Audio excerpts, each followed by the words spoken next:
Seja o que Deus quiser, seja o que Deus quiser, eu quero a vida inteira com você. Então, olá e bem-vindo, caro Daniel. Muito obrigado, muito obrigado. Sejam muito bem-vindos também a mais uma edição do Seja o que Deus quiser. Hoje voltamos a mergulhar no mundo do TikTok para conhecer alguém que nos pode dar bons conselhos sobre leituras e também abrir os nossos horizontes no que a restaurantes diz respeito. Paulo, tu estás familiarizado com o conceito de foodie? Confesso que não. Terá qualquer coisa a ver com comida, penso eu. Tem. Para quem não sabe, a foodie é um termo informal que define uma pessoa que tem um gosto particular por comida e que come não apenas para saciar a sua fome, mas também como hobby, não é? Aquele tipo de pessoas que faz quilómetros para ir a um determinado restaurante ou para experimentar aquela comida específica de um certo sítio. Pronto. E foi uma destas pessoas que eu descobri no TikTok. Chama-se Cláudia, visita os melhores e mais caros restaurantes nacionais e faz conteúdo com isso para que os seus seguidores não tenham que gastar esse dinheiro, esse dinheiro todo, né, que são restaurantes caros, para conhecer esses restaurantes. É certo que também não comem, mas pronto, como sempre ouvi dizer que os outros também comem, pronto, dá para qualquer coisita. Já é melhor que nada. Um dos seus conteúdos que me chamou a atenção foi este desafio. Hoje vim almoçar aqui no GNC com a Avenida e quero ver se consigo gastar só 50 euros durante o almoço. Bora tentar. Ora bem, a Cláudia foi um dos restaurantes da moda de Lisboa, o Je ne sais quoi Avenida. Já lá foste, Paulo? Não só passei à porta. Só passaste à porta, ok. E não está nos seus planos lá ir? Por acaso, mas depois de falarmos sobre isto aqui, não sei, provavelmente. Vamos ver. Pronto, ela vai para lá com 50 euros, porque este restaurante é um restaurante, de facto, é um restaurante de luxo de Lisboa, e segundo a aplicação da Fork, o preço médio ronda aos 55 por pessoa por refeição. No entanto, a Cláudia lá está, propõe-se a ir lá almoçar e tentar gastar apenas, como quem diz, apenas 50 euros. Será que vai conseguir?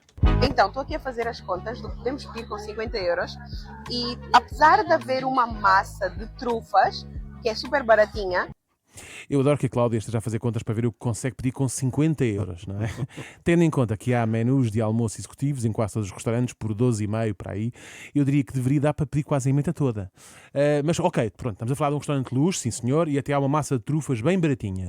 Que eu duvido, porque sinto que qualquer prato que na sua descrição inclui as palavras com trufas, o preço triplica, não é? Portanto, Paulo, quanto é que dirias que custa esta massa? Mais ou menos assim. Massa, trufa, não sei, 17,5? 17,5. Essa massa de contruvas bem baratinha custa a módica quantia, Paulo, de 31 euros. Pronto, levavas meia massa ou levavas só a massa e não levavas as trufas. Pronto. Uma verdadeira pechincha. Atenção, não estou a criticar os preços do restaurante, atenção, hein? Eles pedem o que querem e paga quem quer também. Mas talvez baratinho não seja a palavra que melhor define este prato. E tendo em conta que ela tem só 50 euros, como é que uma pessoa come com isto, meu Deus, aposto que vai optar por algo ainda mais baratinho. Eu acho que eu vou pedir mesmo o bife com pimentas, que já vem com batata frita e são 35 euros. Afinal não.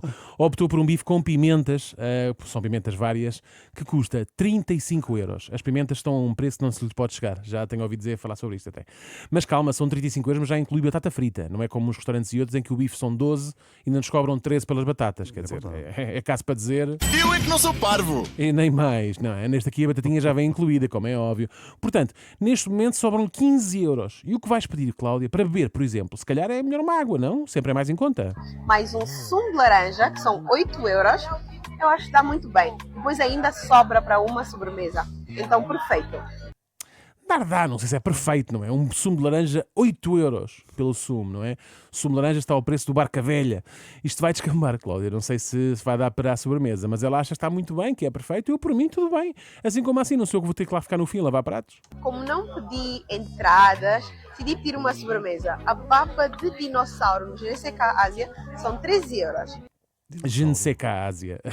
Pronto, de facto a rapariga merece a sobremesa, pois se ela não pediu as entradas, não é? Não há dela a merecer.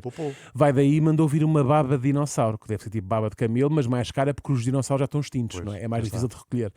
Talvez por isso então ela custe 13 euros. Portanto, contas feitas. 35 do bife, mais 8 do sumo, mais 13 da sobremesa, dá um total de 56 euros. Portanto, rebentaste o teu plafond, Cláudia. Então e agora? Claro que a conta dá para 56, mas eu acho que vale a pena. Yeah.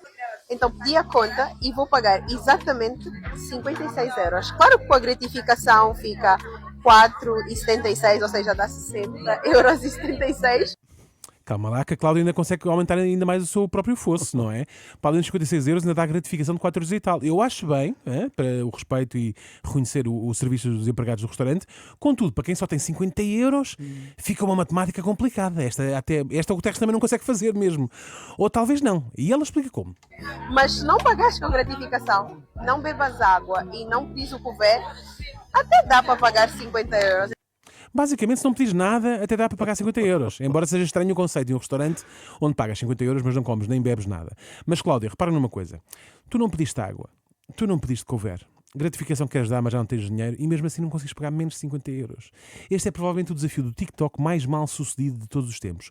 Mas a Cláudia não é só uma foodie de desafios falhados. Ela também dá dicas de leitura. 3 dicas de como ler mais que um livro por mês. Mas será... Isto levanta-me aqui uma questão. Será que há mesmo pessoas interessadas em ler mais do que um livro por mês? Ou pior, pessoas que queiram ler mais do que um livro por mês e não saibam como? Eu recebo sempre esta pergunta. Como é que tu consegues ler mais que um livro por mês? E eu vou partilhar contigo. Bom, pelos vistos é mesmo uma questão, há muita gente que lhe pergunta, mas eu diria que basta dedicar mais tempo à leitura, certo? É assim que se consegue. Mas agora estou curioso para saber então que preciosas dicas são essas. Dica número 1. Escolher os livros certos. Não vale a pena começar com livros de autoajuda porque podem ser muito cansativos. Eu diria mais, se é para ler livros de autoajuda, mais vale estar quieta. Hein? Ler um, ainda vá que não vá, para perceberes o que é. Lês mais do que um por mês, quer dizer, se lês mais do que um por mês, precisas mesmo de ajuda e não é é de um psicólogo. Mas segundo a Cláudia, o verdadeiro motivo é porque é cansativo. Porque normalmente esses livros têm muitas páginas, eu percebo. Comprei antes os resumos da Europa América, por mês não leem só um, leem 2, 3, 4 e sem grande esforço.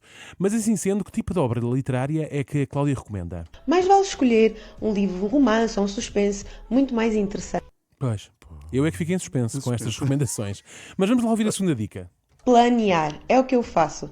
Eu escolho primeiro os livros que eu vou ler no mês, vejo quantas páginas tem cada um e divido pela data no mês. Planear, mas ela quer ler ou fazer uma empreitada? Isto de contar as páginas e dividir pelo número de dias foi o truque que eu usei para ler os Maias num fim de semana, porque ia haver um teste de surpresa na escola e eu ainda só tinha lido umas 20 páginas. Obviamente, Cláudia, eu livro, não é? Porque li por obrigação. E este sentimento de obrigação retira qualquer prazer ao acto de ler, Cláudia. Enfim, e a terceira dica, qual é que é? É muito difícil ficar concentrado. Eu também sofro com isso. Com o telemóvel, televisão, filmes, tudo para ver. Pois claro. Então, não há de ser difícil ficar concentrada. Mas se vais ler, para que é que precisas do telemóvel? Para que é que a televisão está ligada? Isto é a mesma coisa que ter dificuldades em adormecer. Até nos apercebemos que facilita imenso se apagarmos a luz e desligarmos a música que estamos a ouvir. Mas a Cláudia não cai nestes facilitismos. Ela tem um truque só dela. Uma das formas de concentração que eu tenho é ler em voz alta. Desconhecidos. Um mês de experiência. Ou procurar o livro que estou a ler num audiobook e pôr play e vou ouvindo o livro e lendo ao mesmo tempo. Isso ajudou-me imenso a desenvolver a capacidade de concentração. Bom, ler em voz alta, mas não era mais fácil desligar a televisão? Então, e o inferno deve ser em casa da Cláudia cada vez que ela decide ler. Está sempre ali, está sempre em modo ditado, não é? Mas pronto. E o outro truque é batota. E tal, quer ler mais. Então eu vou ouvir o audiobook. Imagino que a Cláudia, quando quer ser menos sedentária e praticar exercício, se sente no sofá, liga a televisão e sintoniza a Eurosport. Tal e qual. É lá com cada uma. Bem, até amanhã e seja o que Deus quiser. Daniel Leitão, seja o que Deus quiser. Disponível em rr.pt, podcast, também nas plataformas.